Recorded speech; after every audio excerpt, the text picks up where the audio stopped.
This has been a crazy, crazy Monday. What are your thoughts on what's going on? So I was listening in my car as I was driving here to my house, and I was listening to Sam's comments and Lyn's comments, and I think Sam had a pretty good overview on just it was expected.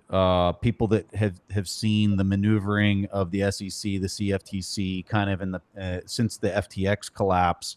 I think they should have been expecting it. When we look at FTX, it was effectively a clone of Binance in the way that it operated, in the way that it had its BNB token. And I think that they were looking at everything that's unfolding and popping out of the FTX meltdown that they were learning is now just being completely applied to Binance as they're disassembling it, or at least attempting to disassemble it in real time. So one other key highlight that I think is important, Joe Carlasari, I was talking with him this morning, very accomplished lawyer. His opinion was that this is also a play by the regulators in the U.S. to really go after Coinbase, and he thinks that that's actually even a bigger story than the Binance one, at least for anything happening here in the U.S. And to a point that Lyn was making, Bitcoin's global. Bitcoin exchanges that are just focusing on Bitcoin are not the ones being attacked right now. And that might be a little difficult for people to see through all the noise that they might be experiencing today with the price action and all the hoopla that maybe you're seeing online.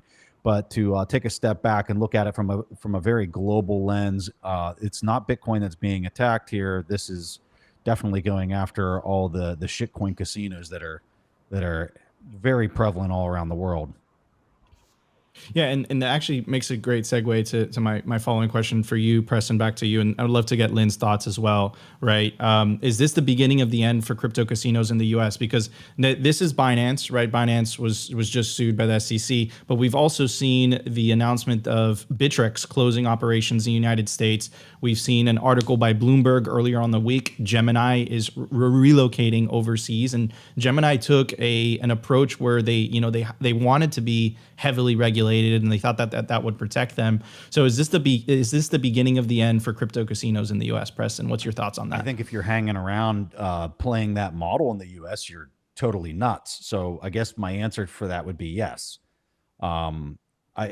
From the beginning, everybody that's on this call right now has said that all these altcoins, shitcoins, whatever you want to call them, they're not equity.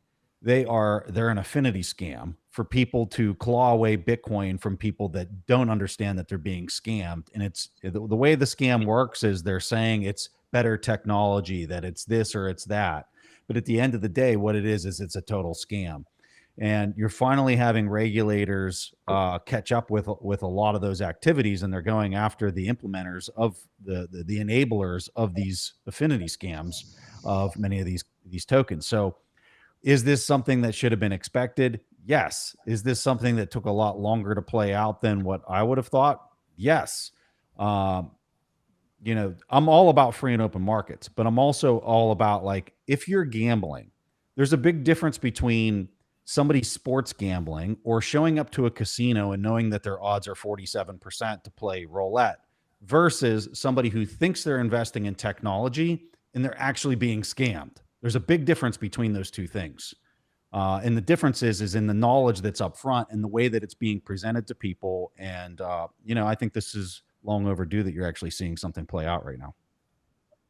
Lyn, do you have a follow-up for Preston? So I would just echo that, and Corey touched on it earlier too. That these things will exist, but their ease of accessing the U.S. and some of these bigger markets, I think, is going to be obviously restricted. And there'll still be some jurisdictions that are happy to have them, and then they can operate and kind of put their tendrils out from there. But the ease of marketing to Americans, perhaps to Europeans over time, these things I think the windows are going to close on them. And that'll kind of, turn some of the capital fire hoses into garden hoses, and put some of that out. And I think that does give Bitcoin companies an opportunity to say, here's why we're different, here's what we're doing. It's a very different environment, and hopefully some of that capital can shift over to companies that are trying to build a longer term and more ethical foundation, instead of trying to get more and more people to trade and dump, known things on retail. I think it's more about companies that educate, companies that build technology, other layers on top of Bitcoin, wallets that use those layers, innovative ways of using Bitcoin. Um, all these on ramps, educators, technology developers. I think that's where the long term story is. And I think that the more these kind of casinos are marginalized, the more we'll see capital flow towards, I think, some of these more foundational things that need to be built and need to continue, being rolled out.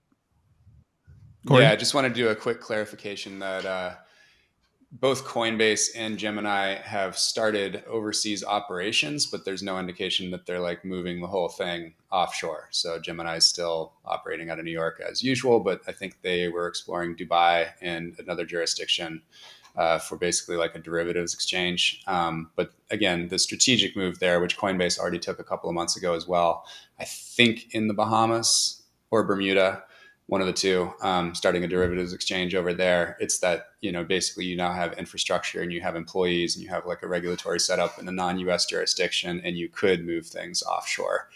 So that's why it's like kind of a first step toward moving offshore, but neither of them have actually moved offshore. Just wanted to clarify that. And then, yeah, I'll hop back in with something else in a little bit.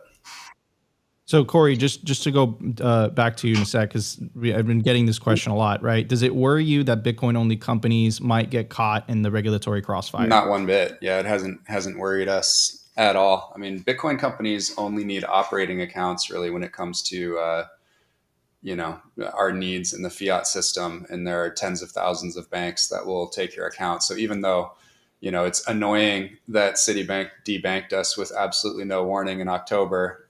We had other bank accounts because it's just smart to have other bank accounts, and we were able to get our money back because it's legally ours.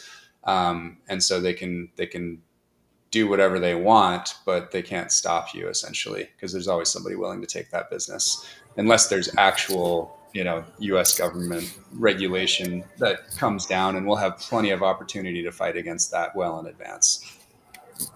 Gotcha. Steven? Yeah, I loved what Preston said about the difference between like an actual casino and crypto, and why it's a great point, and I think Alan Farrington made it, and only the strong survive, that crypto, if it was on the surface, if it was just straight up like we've invented a new way to hyper gamble and you can have derivatives and aggressively trade against other people, but what you're trading is nothing, it's casino tokens. Like the veneer of innovation is essential to the grifted size. Like you're not getting all of the venture capital firms, you're not getting all of these companies in a scenario where, hey, we're a casino, we're just like people need to believe they're investing in technology for this whole thing to work, even if more sophisticated players know it's gambling.